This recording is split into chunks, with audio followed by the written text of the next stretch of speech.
Finley Frankenstein. Finley, a little Frankenstein, was absolutely buzzing.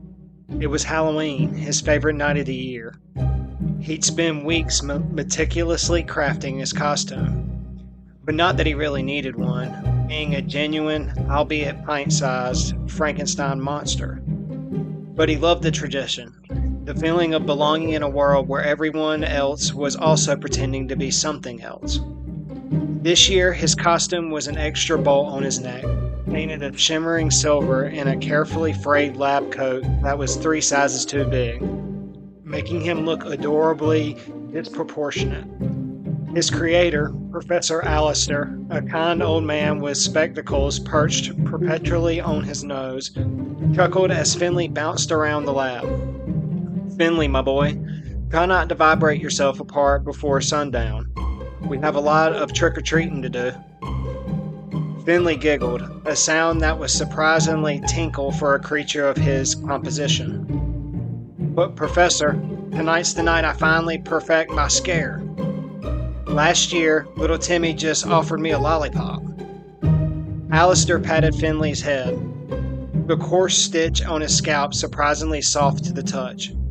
"And a very nice lollipop it was, too. Remember, Finley, there's more to Halloween than just scaring.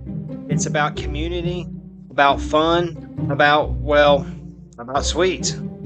Finley nodded. Though his heart was set on a truly magnificent scare, he pictured it, a carefully timed groan, a sudden lurk from behind a bush, perhaps a well-placed brains. He practiced in front of the mirror for hours, trying to get it just right, balance of menace and monster. As dust painted the sky in shades of bruised purple and fiery orange, Finley and Allister joined the stream of costumed children and their parents. The air crackled with excitement, the scent of autumn leaves mixing with the sugary aroma of candy. Witches cackled, ghosts floated, and superheroes zoomed past. Finley felt a strange warmth bloom in his chest, a feeling he often got when he was surrounded by people enjoying themselves. He tried his best to be scary. He hid behind Mizra's Gabble's prize-winning pumpkin display, waited for a group of teenagers dressed as zombies, and then let out the most girdled. They just laughed and offered him a handful of mini chocolate bars. He tried to loom menacingly at a group of fairies, but they seemed cooed. "Oh, look at the cute little monster," and gave him sparkly stickers. Finley sighed. Maybe he just wasn't cut out for professional scaring. He still had a respectable haul of candy, though, which was a consolation. As they rounded the corner onto Elm Street, the usual vibrant street seemed unusually dark. The elaborate decorations that usually adorned every house were strangely still, their lights unlit. A hush had fallen over the unusually boisterous crowd. "What's going on?" Finley whispered, clutching Allister's hand. Allister's brow furrowed. "It seems the power's out." Suddenly, a wail went up from a group of younger children. "I can't see! I'm scared!" Panicked whispers spread through the crowd. "The whole neighborhood is out. It's getting really dark. How are we going to see where we're going?" Finley felt a different kind of buzz now, a nervous fluttering in his chest. He looked at the anxious faces around him, the dwindling enthusiasm, the rising fear. His monstrous heart, usually a steady thrum of repurposed machinery, felt a pang of something akin to sadness. Halloween was being ruined. Professor Allister, ever the practical one, pulled out a small solar-powered lantern from his bag. It cast a weak glow, barely illuminating their immediate vicinity. "Don't worry, everyone. We'll just have to be extra careful." But extra careful wasn't enough. People were tripping over forgotten pumpkins, bumping into each other, and the younger children were starting to cry in earnest. The magic of Halloween was rapidly dissolving into a chaotic, unlit mess. Finley looked down at his own hands and then at the flickering lantern. He remembered Professor Allister explaining how his internal workings generated a small but consistent electrical current. enough to power his own reanimated form. He had a vague understanding of how the neighborhood's electricity worked from watching documentaries from the professor. An idea, wild and brilliant, sparked in his reassembled brain. "Professor," he said, his voice surprisingly firm, "I think I can help." Allister looked at him surprised. "Help how, Finley?" Finley pointed at the giant, rusted transformer box at the end of Elm Street, the one that usually hummed with power, now eerily silent. "The electricity. I have electricity inside me. Maybe I can make it go again." Allister's eyes widened. "Finley, that's incredibly dangerous. A live transformer, and you're, well, not exactly designed for electrical repairs." "But Professor," Finley insisted, "everyone's scared. Halloween is broken, and I feel like I can do it." He felt a surge of determination, a strange sense of purpose that made his stitches tingle. This wasn't about scaring, this was about making things right. Before Allister could fully protest, Finley, with a surprising burst of speed, raced towards the transformer box. The crowd gasped, some people yelling for him to stop, others simply too stunned to react. He reached the heavy metal box, feeling the faint hum of the residual energy within. He remembered Professor Allister showing him how to safely handle his own internal connections for maintenance. It was a leap of faith, a desperate hope. With trembling hands, he pushed against the latch. It was stuck. He pulled harder, his monstrous strength, usually reserved for opening stubborn jars, now focused on this critical task. With the groan of protesting metal, the latch gave way.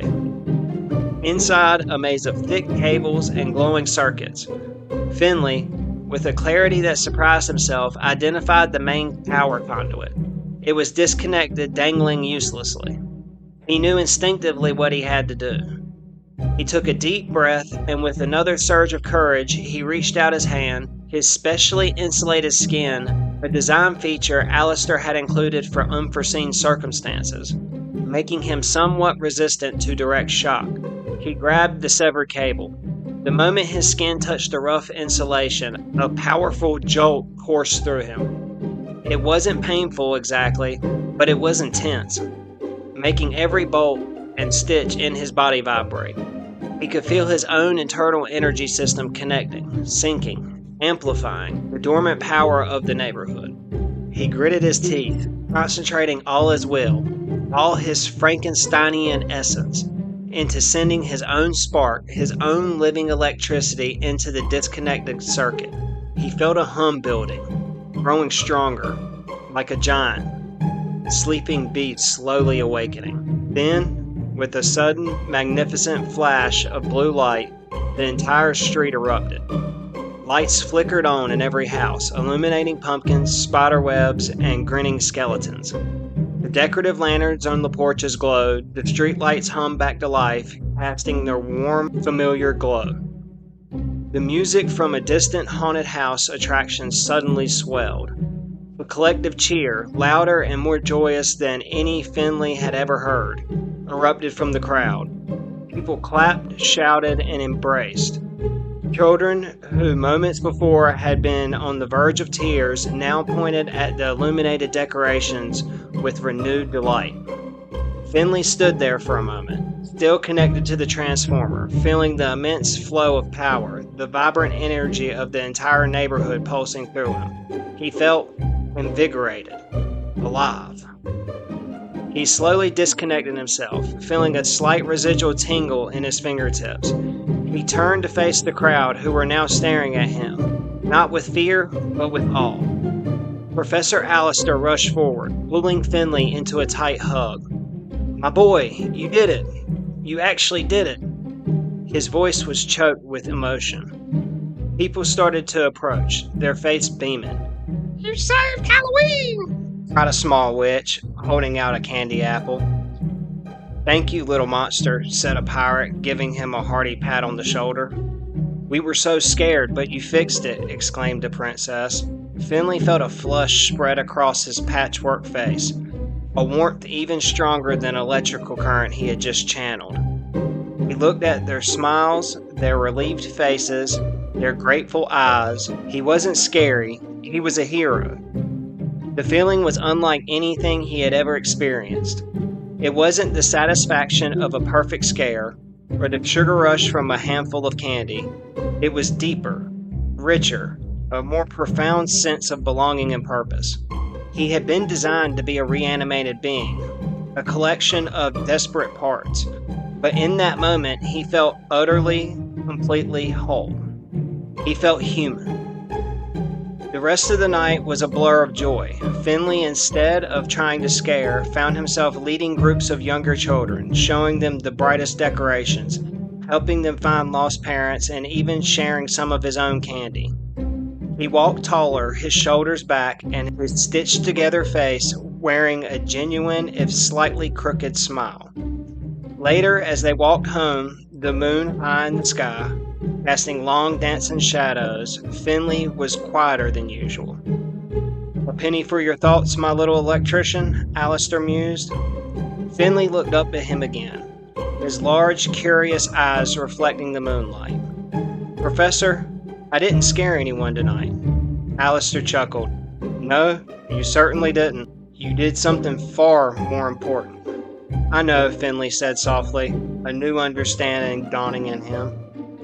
"I made them happy, and when we were happy, I felt good inside.